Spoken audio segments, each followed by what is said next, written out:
You're listening to Packers Talk Network. PackersTalk.com.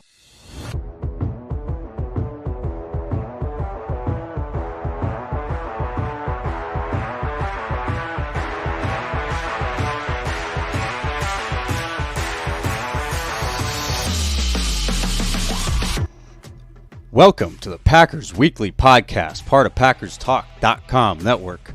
I'm your host, Miles Teddick, joined by your co-host, Tim Hamilton.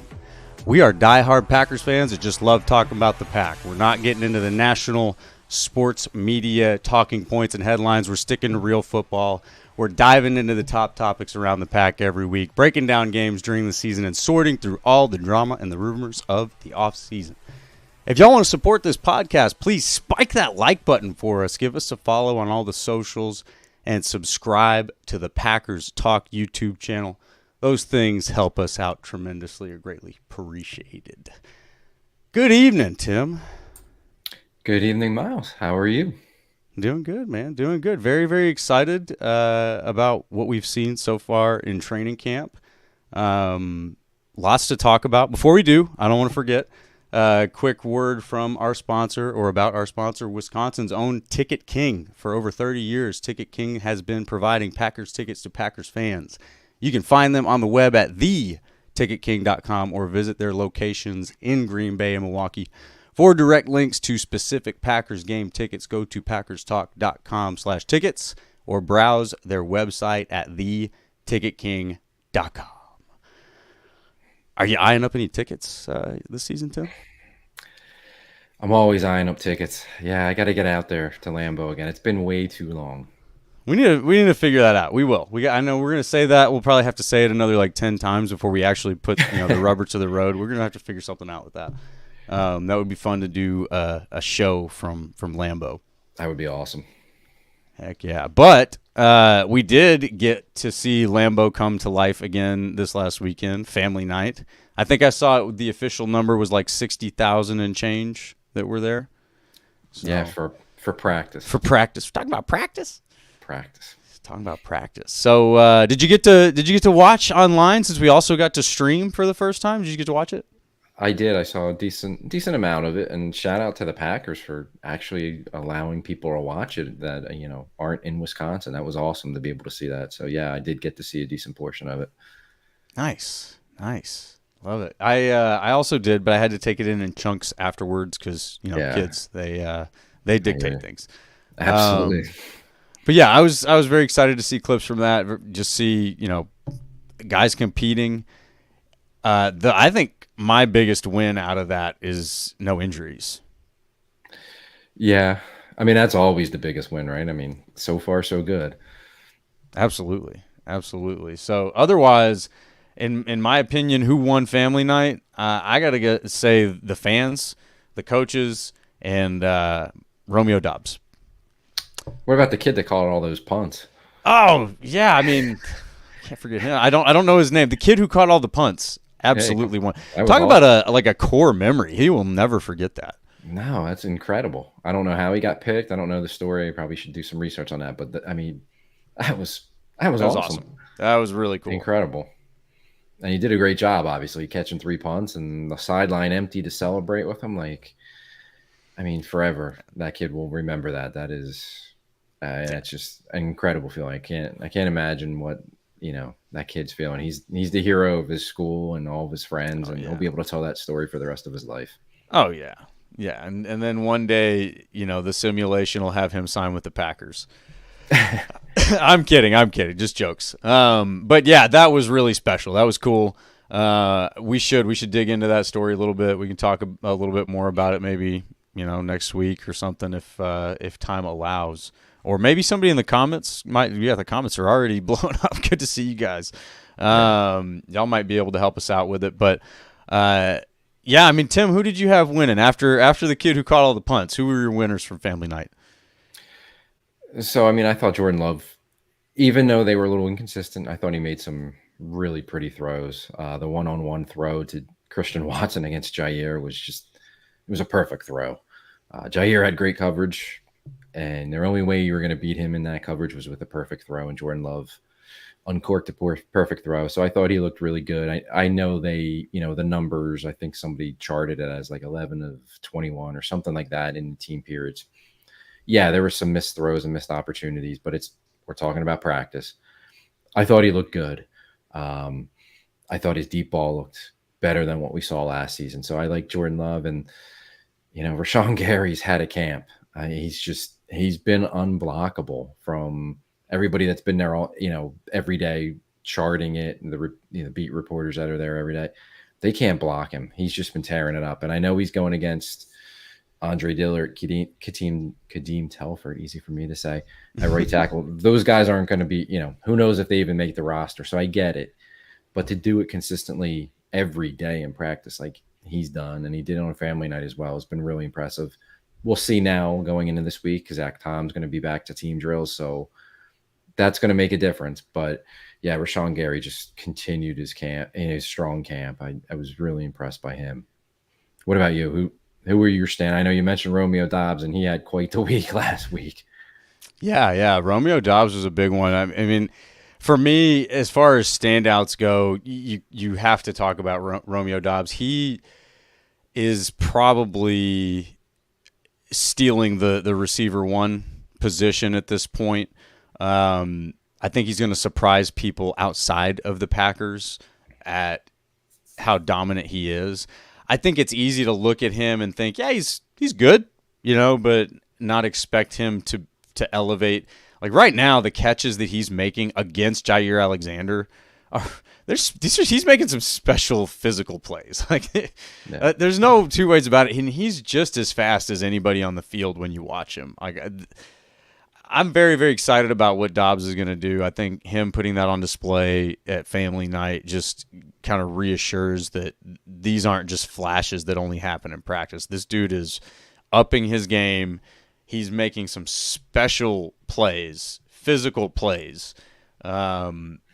The catches that he's making up in the air and falling to the ground, that's just not easy. Those are not easy things to do. They're not easy things to coach. So, yeah, what he's doing right now I think is very, very special. I think he's running away with the receiver one role, or, I think it will fluctuate. You'll have guys pop up, each week. Jordan or Christian Watson can just as easily go off for 3 touchdowns like he did in, previous games. So I'm very, very excited to see Romeo Doubs. I love seeing the competition that's at the receiver position right now. Malik Heath still battling it out. Melton's still battling it out. Even DeBose is not going away quietly, and there's even some other guys that are making sure that their name is at least heard in this bunch. So I'm very excited to see what we're seeing from the receivers. You wanted to see that, right? Like I think going out of the offseason or coming out of this offseason, we're thinking like, yeah, this could be a really special group, You kind of have to brace yourself for someone to maybe not take that next step, or someone to maybe fall backwards a little bit, and I just haven't seen it. You know what I mean? You're not seeing it from anybody. No, and I think you're seeing the receivers kind of like they're not taking turns intentionally, but you're seeing different ones step up, like a couple practices in a row. Exactly. Last week was Romeo Doubs, like every practice.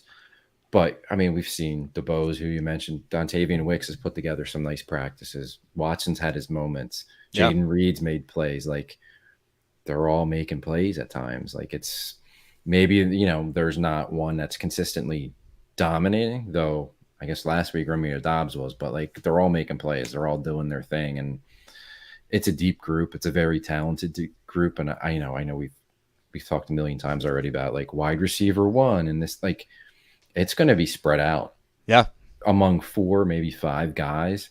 And it's going to be a week-to-week thing. Like, take advantage of what your matchups are and, fit it into the offense. You don't have to feed one guy the ball all the time. If they're taking away the deep shots to Watson, you have plenty of other guys you can go to underneath that can pick up the slack. Like, it's a week-to-week offense kind of where you can game plan differently to take advantage of the matchups and take advantage of who you're playing against. And it doesn't have to be one guy. And I don't think it's going to be at all this season. They're deep there. And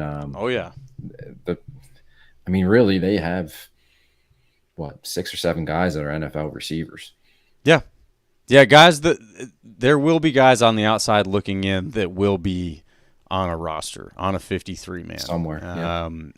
So that's good to see, though, and it's good to see these things coming to fruition after the front office has said that this is the plan, right? Competition is the plan. We don't want anybody to be complacent. So, looking back, it's like, well, why didn't they at least add a receiver? It's like, because they have 7 competing. They don't need to. They see it. They know what they have. Yeah. When you have a guy like Malik Heath and Bo Melton duking it out for the receiver 5 and 6 spot, and they are really fighting for that. I mean, one of my favorite plays was Malik Heath in that one-on-one against Jair Alexander, where his helmet comes off, but he strong hands that ball and wins that ball. He may not score a touchdown there, but just a man-to-man play, that's a great play, especially by one of the guys on the bottom of the roster for the receiver depth chart. So, yeah, very, very excited what we're seeing there. Let's jump and turn to the comments real quick. Chris N jumping in with us says he's got a 53-man roster question. Dubose or Heath? That's a good question. I think that's a relevant question to what we're talking about right now. Certainly Heath is making himself heard, but Dubose has not gone away. I haven't seen real detailed comparisons. I don't know who scored, made catches, whatever, but you can kind of get a sense from Twitter or the social media sphere who's doing what. And yeah, I mean, it really seems like at times Grant Dubose is making people feel like he has to be on the 53. So I don't know. What do you think, Tim? What are you seeing? I think Dubose has been stepping up, and Malik Heath has been quieter. We haven't heard his name a whole lot as far as making plays, but I think that's a battle that's going to play out all the way through preseason. You're going to have to see how they perform. And a lot of things that Malik Heath does, like his blocking, you're not going to get a real good feel for until he's actually in games against other teams. So I think that's going to play out, but yeah, I could see a case where where Dubose makes the roster over Heath. I definitely think that's possible. Do not count Dubose out. But I think right now it's a little too early to say who's going to make it. I think they're both going to be heard from. I think so much of it's going to come down to what can they do all around, and you got to look at special teams, because if you're going to be their 6th receiver, you got to play special teams. You got to contribute there. So we know Malik Heath can do that. Can Dubose do that? And I think that's going to decide a lot. Yeah, and I think a lot of that has to get decided in the preseason. We'll talk a little bit more about that towards the end of the episode. But yeah, the competition in that area is good. When you have competition in those less than sexy positions, right? You're not talking about receiver 1, receiver 2. You're talking about receiver 6, receiver 7, even receiver 5, I guess. But so it's just good to see that. Good to see that competition across the board, really. One of the other ones that I pointed out that's standing out to me is just the DBs in general. It's another group, because you're looking at corners and safeties for a lot of this stuff. I think that the nickel position is open to both safeties and corners at this point. It seems like at least Nixon's leading it, but it seems like there's some opportunity there. But the whole group, it's one that you could look at it and go, it'll probably get settled by, these guys look good, but, this one guy took a step back. And in some cases, that would make the coaches' jobs easier, right? But I think right now what's happening, and a lot of people expected maybe that would happen with cornerback too, right? That, I don't know if Stokes will return to form. Maybe it'll be Valentine because he's kind of stepping up. And now Stokes is having something to say about that. It's like, no, I'm CB2, remember? I'm actually pretty good. Yeah, and I mean, it obviously sucks that Valentine's hurt now with the hamstring, and it doesn't seem like he's going to be back soon. I mean, it doesn't seem like it's a major injury, but they're going to be cautious with it. Right. But are you a little surprised at how good Stokes has been? Like, just from all, I mean, again, we don't see every practice, but from all reports, he's been pretty damn good. Like, is that a little surprising? Not entirely. I think what happens as fans is we get we try to take a safe mindset, right? It's like, he probably won't be back. I won't get my hopes up. I won't have to, explain my rationale for why I think he should still be the second guy. Just sort of prepare for that, and that's the easier way. And then if you're wrong, it's like, oh dang, look at this guy, he's pretty good. There's low risk there, but no, I mean, when you play as well as he did as a rookie, there's a reason for that. And that's one thing that I've talked about before when we were talking about frustrations with Joe Barry's defense and, people last season questioning Jair Alexander, is he any good? Is he already washed up and whatever? And it's like, no. Once you've seen guys play at a certain level, there's a reason for that.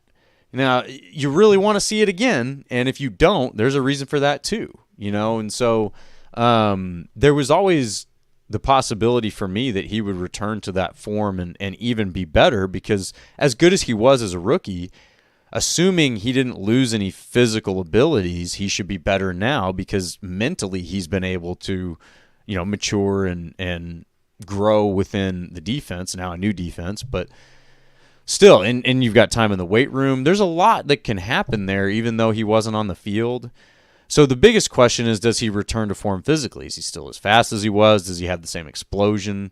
That's usually what guys lose after injury is explosion. Can you move the same? And it looks like he can, and so, yeah, I mean, I can't say I'm entirely surprised.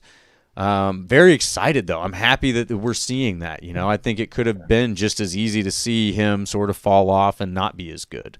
So to not see that is exciting. I'm pumped about that. Yeah, I think it's awesome. I mean, I'm surprised you kind of done it so quickly, like right off the bat in training camp. Like it seems like he's back to where he was before all the injuries, which is great.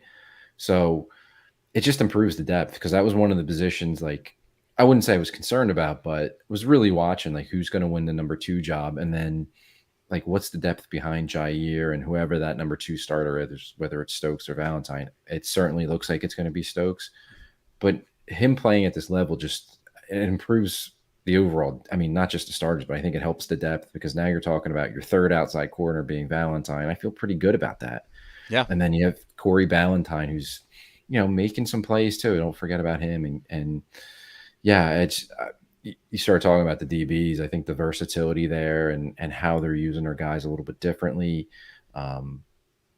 It's been interesting to watch, especially the safety position with, the almost daily changes as far as who's next to McKinney, whether that's Bullard or Williams or Anthony Johnson Jr., but they've all had their moments. I think they're all showing that they're NFL players. Like, they can be on a roster, a contributing roster player.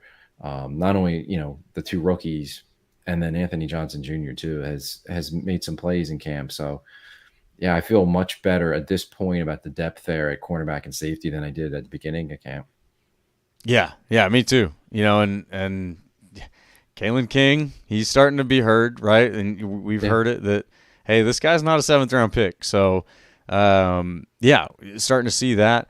I'm very excited what we're seeing from that. I think that, again, the DBs for me are, as a group, on the up and up. You see, Valentine takes a step down, but you have the ability and the guys there that are ready to compete for that next spot. So that's and keeping Nixon is a good, block of stability. He may not be a high upside guy at nickel or in the defensive backfield, but he's a high floor, right? And he's clearly got a leadership position within that group of guys. So him being in there, I think, also helps that defense, or that depth on the defense, a lot. I'll throw it back to the comments real quick. We got Bite Me joining us. Jordan Love has improved his deep ball passing dramatically over the offseason. He looks like a brand new QB. Bullard, MVP of the defense last night. Morgan played great, only lost 1 rep versus TJ on run block. Yeah, I mean, all of the above. I totally agree. Bullard, man, what an exciting pick that's turning out to be. And again, this is one of those guys, it's like you look at it, you're like, dang, is he really that dude? You see him and the guy that he was in Georgia's defense. You're like, hey, maybe he is that dude. And you kind of look back and you go, how did the rest of the NFL let this guy get to us? And I don't care. I'm just excited they did, because he looks great. He looks great. The versatility, being able to play slot, being able to play safety, and he wants to hit somebody. They're telling him, be careful, don't be lighting our guys up yet. He wants to hit somebody playing with aggression. And when I see it, and I saw him in family night, when I'm seeing, the daily tweets that are coming out from training camp, the thought that I keep getting is like, this was what Darnell Savage was supposed to be. Yeah. And now we have Bullard doing it, which is, he took a few years, but we're there, I guess, with Bullard. But yeah, his versatility, what you mentioned, Georgia, he was great at Georgia. They put him in different roles, and he was a slot guy one year. Then he was a true safety his last year, and he excelled at both positions. So the versatility, I think, is going to be huge for him in this defense. So yeah, Bullard was really good the other night. He's been good throughout camp, and Evan Williams just continues to make plays and be around the ball and be reliable. He's going to be on the field in some capacity. So yeah, I think those two safeties for rookies, it's early again, but Packers might hit on two safeties at least. And we don't even know about Oladapo, who just came back to practice last week. We haven't seen him in team drills yet. But the first two safeties, Bullard and Williams, they're going to be factors on this defense probably from week one. Yeah, no, it really does look like Goot's on a roll, and he's not stopping anytime soon. No, absolutely not. And I mean, might as well transition while we're talking about rookies. I think Jordan Morgan. Let's talk some Jordan Morgan, because everybody had to debate: is he a tackle? Is he a guard? When they drafted him, it seemed like, at least to me, I thought by the way they were talking that they weren't worried about his arm length. It seemed like they were going to start him at tackle, and we saw through mini camps and OTAs he played 4 different positions. Yep. So far in camp, he's been almost exclusively at right guard, and now for the last several practices, including family night, he's been running with the first string ahead of Sean Ryan at right guard. And from all reports, he's been getting better and better. Yes, he's going up against Kenny Clark, so he's being kind of thrown to the wolves there, but he's getting better and better, even though he's still making those mistakes. And obviously, it's a big adjustment. He never played guard. He was exclusively a left tackle in Arizona. Right. Now you're going not only to guard, but you're going on the other side of the line as well. But there's improvement there. Again, he like I said, he's running ahead of Sean Ryan at this point. I know there's a lot of preseason training camp left, but I mean, if they played a game today or tomorrow, he's the starter at right guard. And I think Ryan's going to have to do a lot to overtake him, because the upside with Morgan being able, that he's the rookie, he's coming in, he's learning a new position. I just feel like where he's at now is better than Sean Ryan. And he's going to keep getting better. So, right. I mean, really impressed. Got to say, a little surprised that he's made the transition. Hasn't been completely smooth. I know, he's getting beat at times, but it's more smooth than I would have thought it would have been for him. And he's one to watch. I think he's been one of the winners early in training camp. One of the guys who stood out in a positive way. And yeah, it's looking like an exciting rookie class from Good again. Yeah, no, it really is. And again, want to give us a little bit of credit for calling it out. He was one of the first prospects we talked about when Combine and Draft Talk came around. We said that he had the athletic ability and the intelligence to shift into guard. So yeah, I'm excited to see that working out. And I've saw some people, I mean, I guess maybe less than pleased that he's at right guard or whatever. And to me, that was always your best case scenario. If Morgan is playing either of the tackle positions, that means the guys that were playing pretty high level tackle at both of those positions at the end of the season took a step backwards, got hurt, or otherwise shifted to another position. And in my opinion, that's not your best case scenario, right? Like, your best case scenario is the guys who have already been doing it continue to do it better, right? You want to see Walker get better. He's going into his 3rd year. He's not an old man by any stretch. You want to see Tom get better. He's already playing phenomenal. If he can get better, man, what a huge win. Yeah. So yeah, I that's where I'm looking at this going, he shouldn't be at tackle. If he went at tackle, something's wrong. And then if you look elsewhere, it's like, well, he's probably not going to center right away.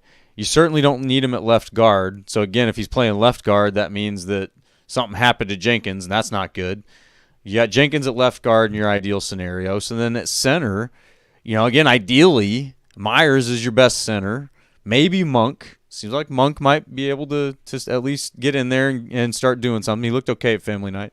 But yeah, I mean, so that leaves right guard. Like, that's the natural spot for him to take, at least this season. So that doesn't mean that he won't develop somewhere else. You never know how contracts unfold. You never know what injuries happen, all sorts of things. But, excuse me, that's why these guys value versatility. So, yeah, that's, I think, going as well as it could. You know, I mean, the fact that he looks like a competent starter at right guard, not just sort of a default kind of fallback option. Yeah. So, yeah, you know, if you're getting a day one starter out of your first round pick, I don't know that it matters what position it is, right? No, and it doesn't mean he's always going to be a right guard. He could one day, like you said, be a tackle again. No. There's a lot, but right now that's his best spot to get on the field as a rookie.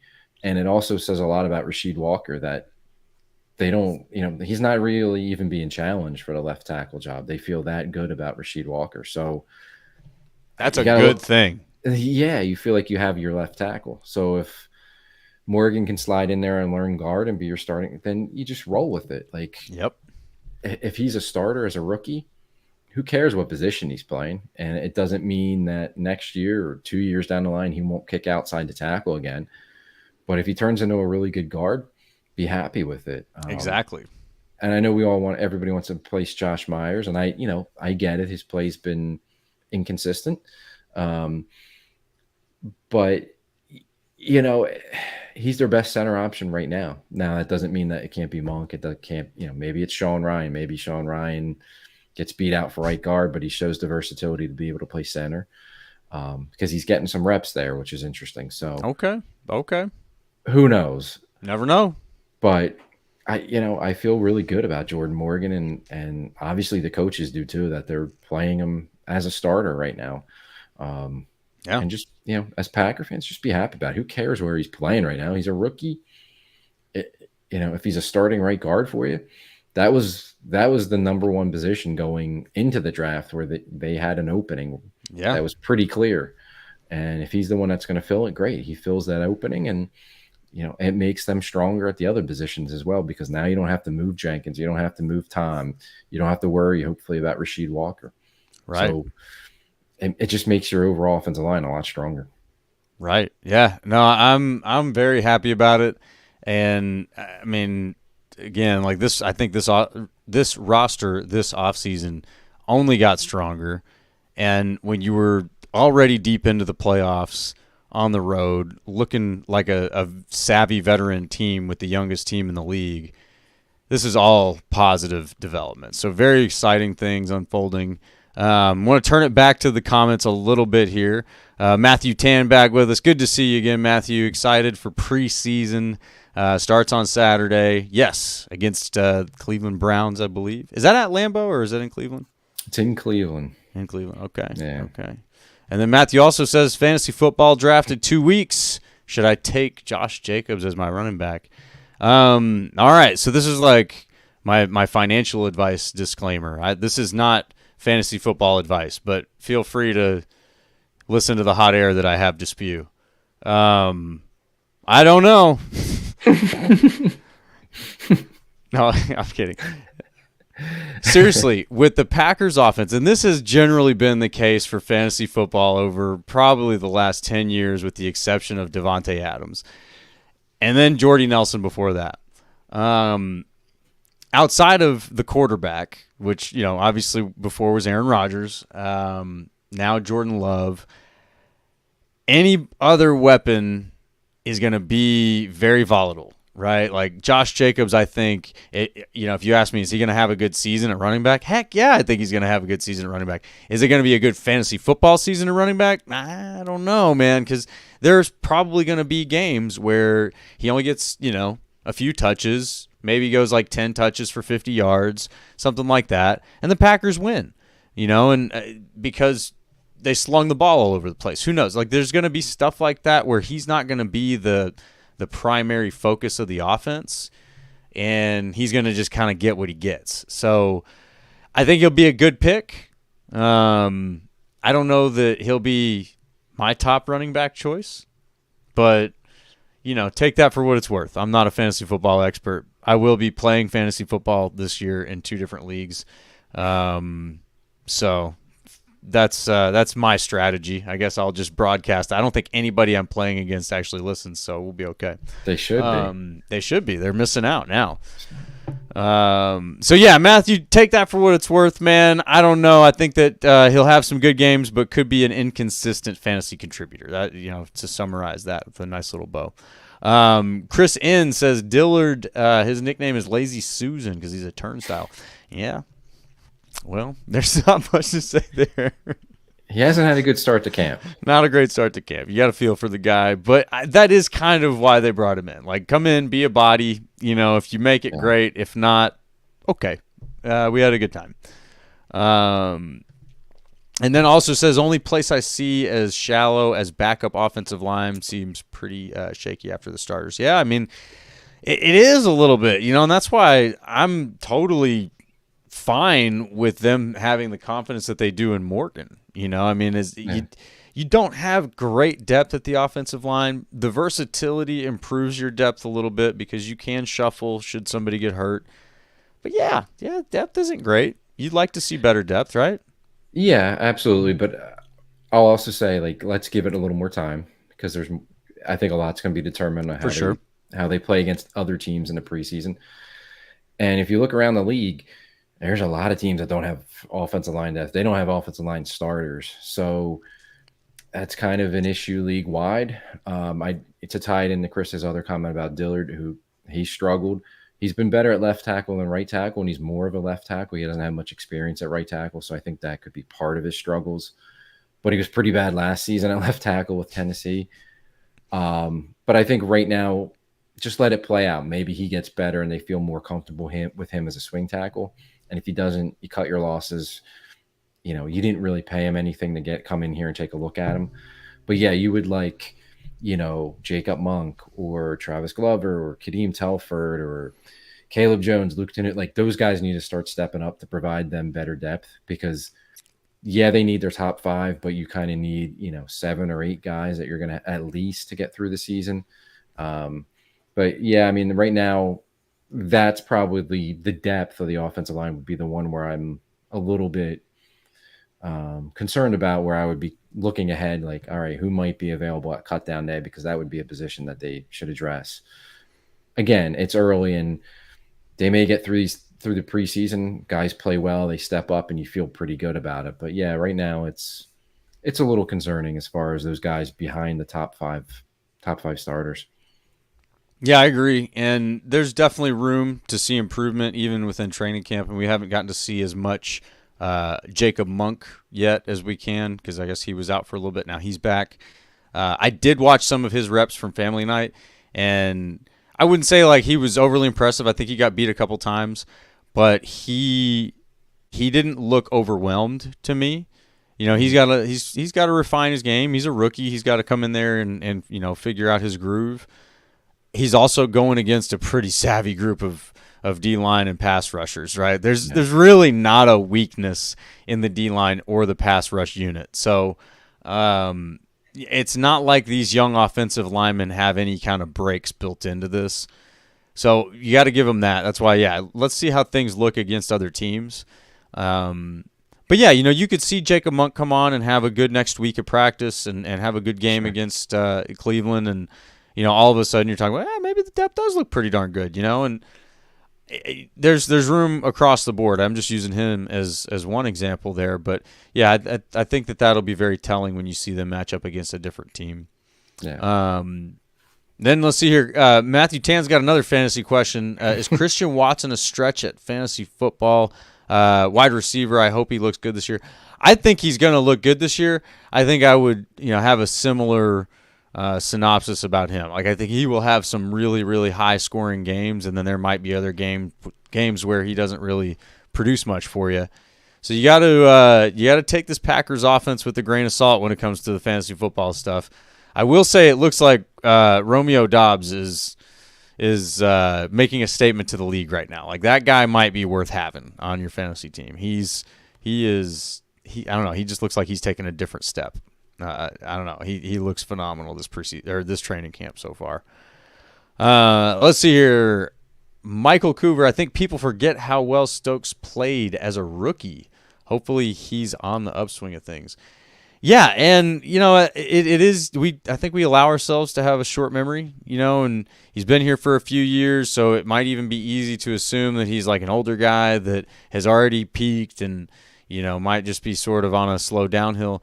No, he's still a pretty young guy. Might not have peaked yet, right? Like he definitely has room to grow. You could see a better version of Stokes this year than you saw of his rookie season very easily. I don't think that's unrealistic by any stretch. So, yeah, hopefully that's what we see. But, yeah, then let's see here. We got Bite Me with another Stokes question. So, my issue with Stokes is he still doesn't turn his head around. I'm concerned with Nixon at the slot, hoping KK or Bullard can replace him in the slot next year. Yeah, I mean, my comment about Nixon is he is that block of stability. He's not necessarily meant to be there as like a long-term solution. I just think that he's got leadership. Like he's got sort of he's a guy who will know what to do and how to do it. He may not be the fastest or the biggest or the best at anything, but he's reliable. So I think that's why he's there, but I think it's sort of those other guys' job to come in and take. I don't know. What do you think? Yeah, I mean, I get the concern about Nixon because I don't think he was that good last season at slot, but I think this defense is going to use him a little bit differently. And I also think that you're going to see some Bullard in slot at times. Like, I don't think it's going to be exclusively Nixon takes every slot snap. I think it's going to be Bullard. It might be Evan Williams at times. It might be some other guy. It might be Kalen King or even Corey Blount, whoever is in that mix. But I don't think it's going to be exclusively him. And I think when he is on the field, you're going to see them use him a little bit different. I wouldn't be surprised if they blitz him more. He's an aggressive kind of football player. Uses aggression as a blitzer off the edge. So yeah, I'm concerned about Nixon, but let's see how this new defense fits him and how they're able to, hide some of his weaknesses and use him properly, because we know in the previous defense, not many guys were being used properly. So again, like I don't think he's ever going to be a guy that you look at and say he's a great slot corner. But I certainly think there's ability there. And I think, like you said, he can be reliable at times. He can make some plays. He can play better than what we saw last season. And I think the new defense is going to can help him do that. Yeah, I totally agree. So I'm not so worried about it, but I do think that we're already seeing the level of competition we're already seeing. There will be challenge for that position. And one thing to watch for is it may be like package specific, right? So like if somebody's coming out with, 5 wide receivers, you're going to see a little bit different look than if somebody's coming out with double tight ends, right? So there's going to be different responses to different offensive looks, and they have a big luxury in the number of guys that it looks like they're going to be able to trust to be on the field. I think that's probably the biggest takeaway for that group. And then one more comment from Bite Me. I think this is an interesting question. Should Green Bay trade Preston Smith if LVN, Luke Van Ness, passes him on the depth chart this season? Absolutely not. Yeah, I'd say no. I don't know that LVN passes him on the depth chart. I think if anything, there will be like a 50-50 rotation. But I don't know. LVN would have to play like really phenomenally for him to like just outright pass Smith on the depth chart. Yeah, I don't know if he passes him or not, but either way, like, why would you trade Preston Smith and make your team worse? Like, give me all the pass rushers. Yeah. So you trade Preston Smith and now you're down a pass rusher. So like, then your next guy is Inabare, okay. But I think if you have a glaring need, maybe, but you don't have that right now. No, I'm not trading. No, I mean, hell, hopefully Van Ness steps up and it's like, hey, is he better than Preston? Is he that would be a good problem to have, and maybe he does that. But no, I'm not trading Preston Smith. No way. Yeah, I agree. I don't think that there's any reason you would trade him. If you imagine going on a playoff run, you want his veteran leadership in there. You want the depth. If there's one thing that I've brought up before that stands out to me from the Packers Super Bowl run in 2010 was the depth that they had on defense. They were constantly rotating guys, and guys were fresh late in the game, and that was always, it seemed like at least always an advantage. So yeah, I don't think so. I don't think there's any reason you would do that unless there's something unforeseen right now or that comes up. R Shower's jumping in. Oh, it's good to see you, R. Said, I'm so late. Thank you guys for doing the show. No, you're fine. Sometimes it happens. Welcome. We're glad you made it. And then, of course, got another comment here. They will not wear Jacobs out. Not a high fantasy football pick. Yeah, I agree with R there. I don't think they'll wear him out. I don't, and you don't need to. You got Dylan looking good. You obviously want to see what Marshawn Lloyd's going to do. So even within the running back backfield, there's going to be plenty of slices of pie to go around. You're going to have to divvy that up quite a bit. We'll see how that all plays out, but probably not a good fantasy football option. It'll be a good Packer fan option, though. It'll be a lot of fun to watch, I'll tell you that much. And then R with another comment says, I would like to see Caleb play for a stretch early in the preseason game. Huge. He is huge. He has to be around this long for a reason. Yeah, I agree. They have kept him around, and it would have been very easy probably to get rid of him. I would like to see that. Yeah, I think that's one of the things, and we were probably going to shift into this anyways. What are we looking for out of this upcoming preseason game? And, Tim, you said it on that. It's got to be the O-line rotation, right? Yeah, and I think R brings up a good point about Caleb Jones. I think you're probably going to see more of him. They gave him a few snaps with the starters on family night. I know Zach Tom's coming back to do teamwork and practice this week, but I'd be really surprised if they play him against Cleveland. In fact, I don't need to. No, you don't need to. He may not play at all in the preseason, or maybe he does get in there, but he's certainly not going to get in there this week. So, will be Telford, will be Dillard that starts at right tackle, but I certainly think Caleb Jones is going to get playing time. He's probably going to get a lot of playing time throughout the preseason because they got to see what they have there in him. He's going on his third year at the organization. Like, it's put up or shut up time now. Like, if he doesn't have a good preseason, he's gone. There's no doubt about that. And if he does, then maybe he ends up being a swing tackle. But yeah, you're going to see a lot of Caleb Jones. As far as him running with the first team offense and Jordan Love, it's possible. I think we'll see that starting in practice this week because they've used Dillard, they've used Telford. Now that they start rotating in other guys, do they rotate in Caleb Jones? Maybe they do. But yeah, we're going to see him play a lot. And I just think the overall offensive line will be interesting, like how they're using guys as far as their versatility, different positions they're playing, and then who's playing when. Like, I expect Jordan Love in the first team offense to probably play, but not very much against the Browns. But then, like, after that, who's the second guys? And then who's the guys that are playing deep in the fourth quarter? Because that'll tell you kind of like where everybody stands. There's depth guys, Luke Tenuta, who's been on the roster now for a couple of years. Like, I know they're trying him a little bit at guard too. It's kind of put up or shut up time for him, like it is for Caleb Jones. Our old friend Royce Newman. Royce. Yeah. Mm-hmm. And then Sean Ryan, who right now is falling behind Jordan Morgan, but they've given Sean Ryan snaps at left guard when Elton Jenkins has had veteran rest days. He's taken some time at center because Myers has been out a little bit. So can Sean Ryan kind of get back into that mix? Maybe not even to be a starter, but like to be that versatile, 3-position backup on the inside. So he's, I think Sean Ryan, it's going to be really important, 3 weeks for him. Yeah. Because right now, he's falling behind Morgan.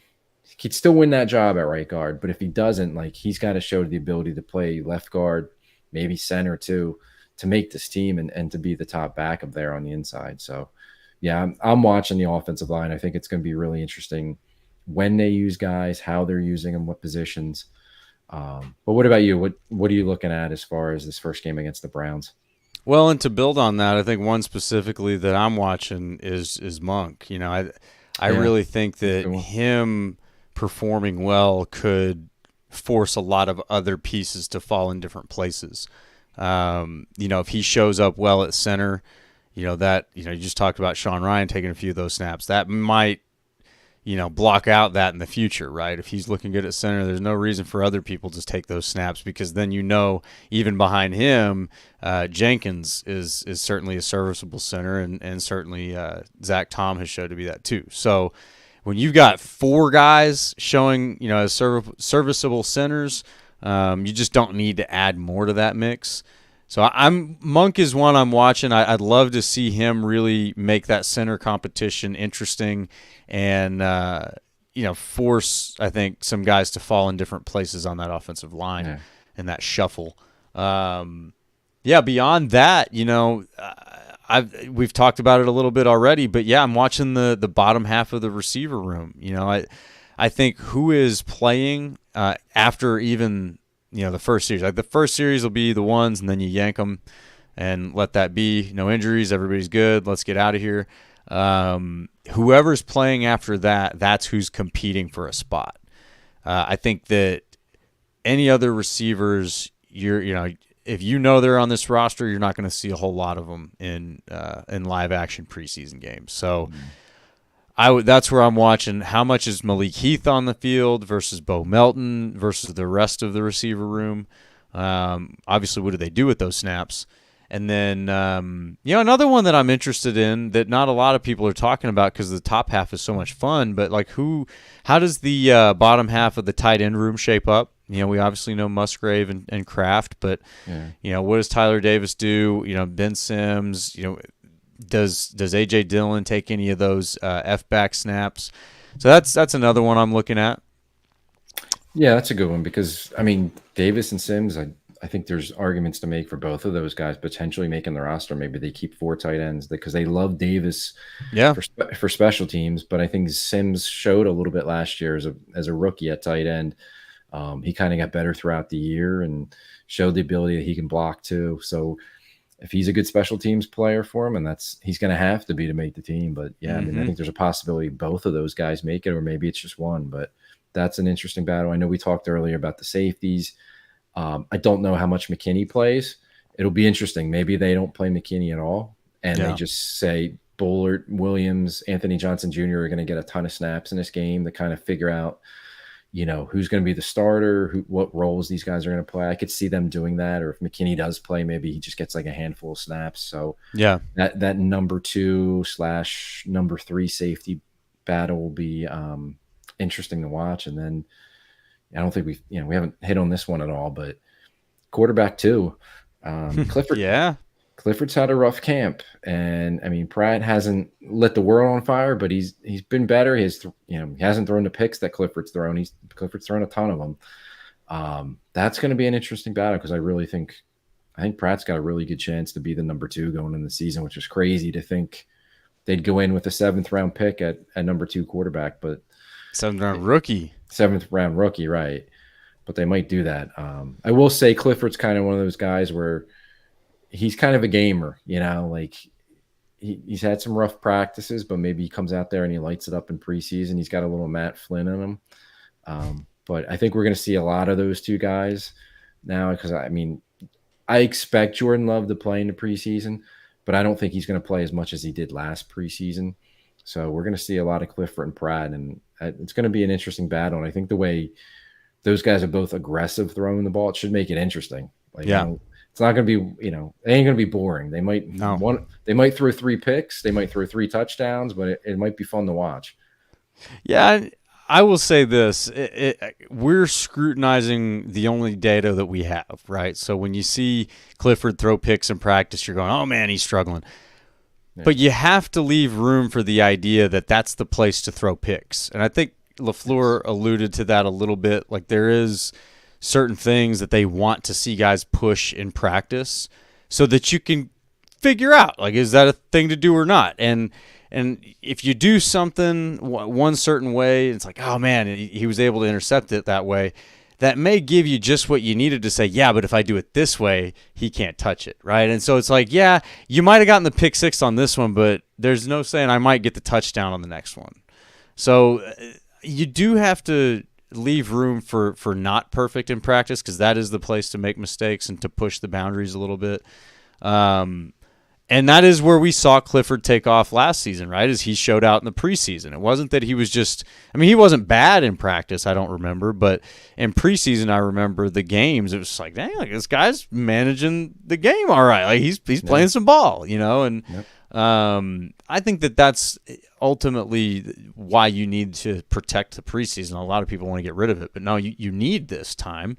You need these snaps, these exhibition games for guys like that, so that you can make sure you get the best QB2 back there. So yeah, I am excited about that as well. And you know, there's one more. We've been talking a lot about the offense. There's one more position that you know, today actually the first depth chart came out. I believe it was today. Maybe it was yesterday. Yeah. But something that was interesting to me and makes this whole, you know, like what are we watching for in the first preseason game that much more interesting is the linebacker position. Eric Wilson out there starting ahead of Cooper, and we got McDuffie on the other side of Quay Walker. So, you know, your LB1s to come out of the gate is McDuffie, Walker, and Wilson on the other side.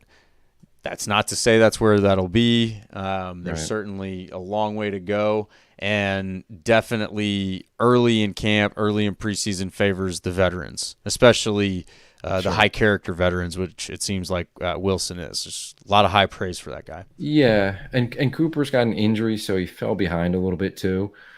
But even before that, he was definitely behind McDuffie, and you know, they were sprinkling him in there a little bit when they would go 3 linebackers, but Wilson was getting some reps too, and now Wilson's getting them all with Cooper being out. Hopefully he's back soon this week and can get in there and play against the Browns. We'll see. But I mean, McDuffie's going to be tough to get out of that job. I think. I mean, again, we have all 3 preseason games. We have, you know, what is it, 3 or 4 weeks till the season opener. But I expect Quay Walker and McDuffie to be the 2 starters at linebacker. And I think it's a question of when they go to 3 linebackers, when they play that base 4-3, which probably won't be a ton of snaps, and maybe it's 10, maybe it's 15 a game, maybe even less than that. Then it becomes, is it going to be Wilson or is it going to be Cooper? Eventually Cooper's going to get on the field, but I think game one, he's certainly going to be behind McDuffie unless something drastic changes here. And he may be behind Wilson as well. But I think there's a couple of different ways to look at that too. Maybe, you know, Wilson is just having a nice, strong camp for them. And he's he used to be a starter in Minnesota. Yeah. You know, it was several years ago now, and he's turned into a special teams guy, but he's got experience as a starter, and he's having a good camp. Cooper's taking a little longer to come along, and now an injury set him back. But, yeah, that's been an interesting, you know, down the depth chart development here so far. Yeah. So that'll be one to watch in that game. And, you know, like you said, how do they use the linebackers? You know, and Cleveland, they're gonna move some things around on offense a little bit. They've got a dynamic offense. How are they using those linebackers? How often are they in a 1 linebacker, a 2 linebacker, a 3 linebacker set? And you know, what are they doing? Are they blitzing these guys? Are they dropping into coverage? You know, what are the looks they're given? That's, I think, going to tell you a lot. And yeah, I mean, when a guy has an injury, sits a few practices, whatever it may be that Cooper's going through, doesn't sound like it's serious. Yeah, that'll push you down the depth chart pretty easily. You know, so it may be a small difference between him and Wilson, and right now Wilson has the edge because of the reps. But yeah, just something to watch for sure. And then, you know, Tyron Hopper's still out there. He's still out there. He's not going away quietly. So he's one that I would watch. You know, because to the same point as we made with the quarterbacks.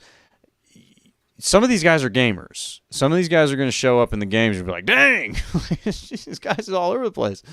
We see that all the time in the preseason. That's one of the reasons the preseason is so much fun to watch.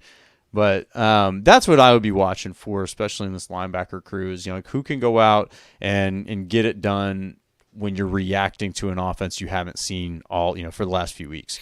I do want to give a quick shout out to R Showers and his comments. So we're stacking the receipts here, R. So I'm glad that you're going to give them to me, because, you know, when these things come due, we're gonna use some airtime here for him. But R says Watson is glass. He'll break your heart by being broken. Next injury, I changed too soft from glass. So I'm gonna keep this here because we're gonna, I respect your opinion. I do think you're wrong. And when Christian Watson ends up being insanely good, I am going to be insufferable. So, all fair, fun warnings. But and then another good comment here from R though. It would be crazy to see some no huddle drives with Heath, Melton, Grant out there. Heath is way more than just a blocker. Yeah, I do agree. And I think that was a point that Heath was probably trying to make in that one-on-one rep against Jair Alexander, where he came down with the ball with the strong hands. That's a real man play right there. Like there's a lot more than just a catch being made. There's attitude being, established. Jair's one of the best in the league. Heath knows that, and Heath isn't backing down. He's talking back to him. Like that's a dog. That's a dude you really want out there fighting on your side of the thing. So, he's one. I was a big fan of him last preseason too. I was really rooting for him to make it last preseason. So it's going to be a fun one to see how that goes. And I think the Packers offense only wins from all of that competition. Yeah, certainly. So yeah, I mean, what else? What other things are we watching for in the preseason game? Well, I mean, the number one thing is health. Let's just get out of there healthy. Yeah, no kidding. But I think we're also looking for, and we see it every summer, like who are the guys that we're maybe not talking about too much that all of a sudden make some big plays. I mean, last season it was Emmanuel Wilson, and I believe it was the first preseason game against the Bengals where he broke a long touchdown run, and then all of a sudden, he was the preseason sensation. Ended up being on the roster. And he's still around now. We're kind of forgetting about him. Maybe he does it again. But like every year, there's guys throughout camp, and then the preseason, when everybody can watch them in a preseason game that start making the plays that come out of nowhere, and we start talking about them. So who's it going to be this year? So it'd be interesting to talk about that next week when we get back together. But I'm sure there's going to be a couple standouts that we haven't even touched on that we weren't expecting that are going to step up and make some plays against the Browns and get themselves in the conversation to make in the 53. Well, I'll put a prediction out there, and I, not that it has to do with who will make the 53, but who will show up against the Browns and maybe make a splash. I'll say on the first drive with the ones, Musgrave scores a big touchdown. We're gonna Musgrave Mania Part 2 coming up. He's going to put him right up the hash, and he is just going to take off. And then Kraft has been activated from the PUP, so he comes in after that and just has a blowout game. Just gets like 9 catches for 120 yards, plays into the third quarter. So you see, big days from the tight ends. That's what I'm going to say. Okay, I like it. We love our tight end, so hey, I'm down for it. And we still have a very active kicking battle, so there's probably going to be some development in the kicking battle. On that one. Yeah. That's. I mean, they kicked him a lot on family night, which I think was good. Get him in front of a big crowd, get him in Lambeau. Absolutely. It wasn't great for watching. It was a little boring at times watching all those kicks, but I think it was getting him there in that environment is beneficial, and it'll be interesting to see how it shakes out, how many opportunities you get, and kind of wonder if LaFleur, situations where he would normally go for it in the preseason, maybe he holds off and puts one of them out there to try to make a kick to, as part of this competition. I mean, they'll do the inverse of that. He will, and sometimes go for it on fourth to get an extra offensive rep on film. Right. So, right. Yeah, that's an interesting one to keep an eye on. And then the new kickoff structure, I think that'll be interesting to see how that plays out. Yeah, it's going to be really interesting. I don't know if we're going to learn a whole lot because I think teams are going to hold so much back, and I think a lot of it's going to be like, let's see how it goes, and we'll figure it out as we go sort of thing. But just to see it, I mean, seeing it the other night in practice, it's weird. It's going to take some getting used to see how these guys are lining up and figuring out, like, there's all these different rules and where the ball lands and when you're able to run as blockers and start the process. It's going to take some getting used to, but yeah, definitely going to be interested to see the kickoffs because usually that's the time to get up and go to the bathroom or get a beer because it's a touchback. But now it's going to be an actual play again potentially. Yeah, no, it is. It's and Nixon seems excited about it. So He's had time to think about it and study it a little bit. So is the rest of the special teams group. So, but I think you're right. In preseason, you'll see more fundamental stuff. Have guys fit up here, do this, run this way, and then week to week, you'll probably get little quirks here and there. All right, here's how these guys do it on film. When we see them do this, we're gonna do that. And you just kind of build those things in as you go. But if they think that can be an advantage, hey, I'm all for it, man. I'm excited. Let's go. Yeah. But yeah, and I'll give his fair due here. Says I want Watson to be all he can be for the team's sake. It's always something though. I hear you. You kind of bracing yourself with cautious optimism. I totally understand. Got it. I'm just very much on the side of things that he will overcome and be all that we think he might be able to be. All 6'5", 215, 4.2 speed that he is. And then the hip says hopefully Cooper gets back on the field quick, need him to develop. Yeah, no doubt about that. And, we talk about the depth chart here. It's like this is a starting point. I think that he'll still get reps. And there was one point that I was seeing some Twitter chatter that he was getting more reps with the ones, and then I think that's when the injury set in. So, we'll have to see how that plays out, but I have a feeling he's going to get out all the chances he can this season. I don't see any reason that they would hold him back, developmentally or anything like that. If he's got an injury, that's one thing. Do you know what the injury is, by the way? I didn't see what it was. It was either a hip or a groin, but they made it sound, Matt LaFleur made it sound like it wasn't a big issue, but I think it's, at least 2 practices, if not 3 practices now he's missed. So we'll see if he comes back this week. Hopefully he does and, can get back in practice and get back on track and, in competition with McDuffie and Eric Wilson. Yeah. And the hip confirms for us it is a hip. The hip would know. A hip would know if it's a hip. The hip injuries. All right. I appreciate that. So I think that where we're at right now is just from a fan perspective, man, everything's gone as well as it could possibly go. Things are developing well. You haven't seen very many guys, if any. I don't, we talked about a couple, but you really haven't seen a lot take steps backwards. Right. So I'm very excited about where things are at going into the first preseason game. And it's about time we see, some unfamiliar faces, right? Like, let's get some different colored jerseys across from us. Yeah. And I know it's preseason and preseason can be a drag and especially when you get into the second half, at times it can be tough to watch sometimes, but it's Packers football. Exactly. Yeah. We're here. I know it's preseason, but it's Packers football. Be excited about it. And yeah, we get to learn more about our team, some of the, rookies who we don't know. And then we'll start, going crazy about who the next, bottom of the roster kind of guy is in preseason that we're all going to fall in love with. And ultimately get excited for the road to New Orleans. So that's right. If you haven't been to New Orleans, start thinking about it, right? It's really nice around February. I think there's actually like an important holiday down there.